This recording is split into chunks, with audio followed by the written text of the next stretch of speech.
Hello friends, ഇത് movie ബെഞ്ചിൻ്റെ ആദ്യത്തെ video ആണ്. ലോക സിനിമയിൽ സംഭവിച്ചിട്ടുള്ള ഏറ്റവും നല്ല മൂവിയുടെ പ്ലോട്ട് മിനിമലായിട്ടൊന്ന് ഡിസ്കസ് ചെയ്യുക എന്നുള്ളതാണ് ഈ സെഗ്മെൻറ്റിൻ്റെ ഉദ്ദേശം. So welcome to my channel.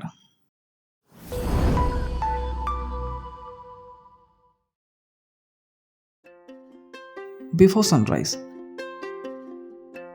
Richard Linklater സംവിധാനം ചെയ്ത് 1995 പുറത്തിറങ്ങിയ ചിത്രമാണ് ബിഫോർ സൺറൈസ്. ലിങ്ക്ലേറ്ററും കിം ക്രിംസനും ചേർന്നാണ് തിരക്കഥ ഒരുക്കിയിരിക്കുന്നത്. പലരും ഇതൊരു റൊമാൻറ്റിക് മൂവി മാത്രമായിട്ടാണ് വിലയിരുത്തുന്നത്. പക്ഷേ അങ്ങനെയല്ല. ജീവിതത്തെയും അതിലെ സങ്കീർണതകളെയും മനുഷ്യൻ്റെ ചിന്തകളെയും ഒക്കെ മറ്റൊരു കോണിൽ നിന്ന് നോക്കി കാണാൻ കൂടി സിനിമ ശ്രമിച്ചിട്ടുണ്ട്. നമുക്ക് കഥാപാത്രങ്ങളെ പരിചയപ്പെടാം. ജെസ്സിയും സെലിനുമാണ് കേന്ദ്ര കഥാപാത്രങ്ങൾ. ജെസ്സിയ ഈത്താൻ ഹോക്കും, സെലിനായി ജൂലിയ ഡെൽപിയുമാണ് അഭിനയിക്കുന്നത്.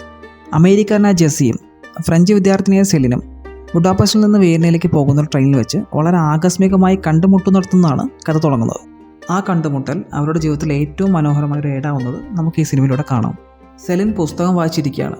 സെലിന് തൊട്ടടുത്തായിരിക്കുന്ന ദമ്പതികൾ വളരെ അസഹനീയമായി വഴക്കിടുകയും അത് സെലിൻ്റെ വായന തടസ്സപ്പെടുത്തുകയും ചെയ്യുന്നു. സെലിൻ അവിടെ നിന്ന് മാറി പുറകിലൊരു സീറ്റിൽ വന്നിരുന്ന് വായന തുടരുന്നു. തൊട്ടടുത്തായി ജെസ്സി ഇരിപ്പുണ്ട്. എന്താണ് അവർ തമ്മിലുള്ള പ്രശ്നം? ജെസ്സി സെലിനോട് ചോദിക്കുന്നു. അവർ ജർമ്മൻ ഭാഷയിലാണ് സംസാരിക്കുന്നതെന്നും അതുകൊണ്ട് പറയുന്നത് മനസ്സിലാകുന്നില്ലെന്നും സെലിൻ പറയുന്നു. ട്രെയിനിലെ ഫുഡ് കോർട്ടിൽ വെച്ചുള്ള സംഭാഷണങ്ങൾ അവർക്കിടയിലെ ബന്ധം ഊഷ്മളമാക്കുന്നുണ്ട്. ജെസ്സി ലൈഫിനെ ഉൾക്കൊള്ളുന്നതും അതിനെ വ്യാഖ്യാനിക്കുന്നതും വളരെ കൗതുകം തോന്നിക്കുന്നതാണ്. അതിനൊരു ഉദാഹരണം ജെസ്സിയുടെ അമ്മൂമ്മയുടെ മരണത്തെക്കുറിച്ചും ആ മരണം എങ്ങനെ തന്നിൽ സ്വാധീനം ചെലുത്തിയെന്നും പറയുന്നുണ്ട്.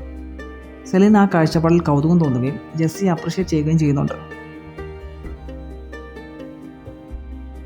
വിയന്നയിലാണ് ജെസ്സി ഇറങ്ങേണ്ടത്.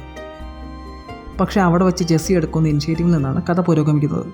നമ്മൾ വളരെ നേരത്തെ പരിചയപ്പെടേണ്ടവരായിരുന്നുവെന്നും സെലിനോട് ഇനിയും ഒരുപാട് സംസാരിക്കാൻ ആഗ്രഹിക്കുന്നുവെന്നും ജെസ്സി പറയുമ്പോൾ തനിക്കും അങ്ങനെ തന്നെയാണെന്ന് സെലിനും പറയുന്നു. വിയന്നയിൽ ഇറങ്ങുവാണെങ്കിൽ നമുക്ക് ഈ രാത്രി മുഴുവൻ നഗരം നടന്നു കാണാമെന്ന് ജെസ്സി ആഗ്രഹം പ്രകടിപ്പിക്കുന്നുണ്ട്. ഒന്ന് ആലോചിച്ച ശേഷം സെലിനും അത് സമ്മതിക്കുന്നു. വളരെ ഭംഗിയായാണ് ജെസ്സി അത് സെലിനോട് അവതരിപ്പിക്കുന്നത്. വിയന്നയിൽ ഉടലെടുക്കുന്നവരുടെ സൗഹൃദം ഇത്ര ഭംഗിയുള്ളതാവാൻ ആ നഗരത്തിൻ്റെ മനോഹരത വഹിച്ച പങ്കൊട്ടും ചെറുതല്ല. ലീ ഡാനിയലാണ് ഛായാഗ്രഹണത്തിലൂടെ മികവുറ്റ ദൃശ്യങ്ങൾ പകർത്തിയിരിക്കുന്നത്. വിയന്നയുടെ മനോഹരമായ വഴികളോട് നടക്കുമ്പോൾ പ്രണയം, വിധി, ഭയം, കുട്ടിക്കാല ഓർമ്മകൾ, ഭാവി പ്രതീക്ഷകൾ എന്നിവയെക്കുറിച്ച് അവർ തുറന്നു പറയുന്നുണ്ട്. റിക്കോർഡ് സ്റ്റോറിൽ കാത്ത് ബ്ലൂമിൻ്റെ കം ഹിയർ എന്ന ഗാനം കേൾക്കുമ്പോൾ പരസ്പരം നോക്കി നിൽക്കുന്ന സെലിനെയും ജെസ്സിയും വളരെ ഭംഗിയായി അവതരിപ്പിക്കാൻ അവർ കഴിഞ്ഞിട്ടുണ്ട്. സൗഹൃദവും പ്രണയവും പ്രായത്തിൻ്റെ വൈകാരികതയും ഒക്കെ വളരെ ഭംഗിയായി ആവിഷ്കരിച്ച സീനുകളൊന്നായിരുന്നു അത്. വിയന്നയിലൊരു കഫയിൽ വെച്ച് അവരുടെ അടുത്ത സുഹൃത്തുക്കളുമായി ഫോൺ സംസാരിക്കുന്നതായി മോക്ക് ചെയ്യുന്നൊരു സീനിൽ അവർക്കിടയിലുള്ള ആകർഷണം പരോക്ഷമായി തന്നെ അവർ പങ്കുവെക്കുന്നത് കാണുമ്പോൾ ആ ആഴം പ്രേക്ഷകന് വായിച്ചെടുക്കാൻ കഴിയുന്നതാണ്. വിലപ്പെട്ട ആശയങ്ങളും സ്നേഹവും സൗഹൃദവും ഒക്കെ പങ്കുവയ്ക്കുമ്പോഴും പുലർച്ചെ പിരിയാൻ തന്നെയാണ് അവർ തീരുമാനിക്കുന്നത്. പിരിയാൻ ഇരുവർക്കും താല്പര്യമില്ലെങ്കിലും അവരുടെ അടുപ്പം നിലനിൽക്കുമെന്നും അവർ ഇനിയും കണ്ടുമുട്ടുമെന്നും അവർ വിശ്വസിക്കുന്നു. 6 മാസത്തിന് ശേഷം അവർ ഇതേ സ്ഥലത്ത് വെച്ച് ഇനിയും കണ്ടുമുട്ടുമെന്നും പരസ്പരം വാക്ക് നൽകുന്നുണ്ട്. കത്തിലൂടെയോ ഫോണിലൂടെയോ ബന്ധപ്പെടേണ്ടതില്ല എന്നൊരു കാര്യവും അവർ തീരുമാനിക്കുന്നുണ്ട്.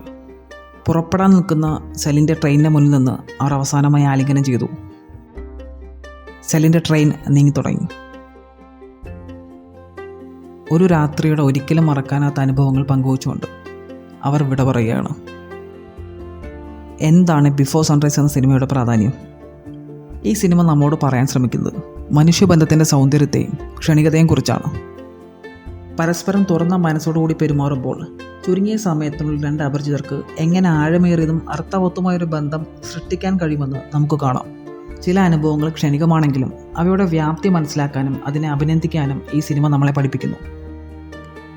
ഏറ്റവും ആഴമേറിയ ബന്ധങ്ങൾ കാലത്തിൻ്റെ അളവുകൾ കൊണ്ടല്ല, മറിച്ച് അതുണ്ടാക്കിയ സ്വാധീനം കൊണ്ടാണ് അളക്കേണ്ടതെന്നും ഈ സിനിമ നമ്മോട് പറയുന്നു.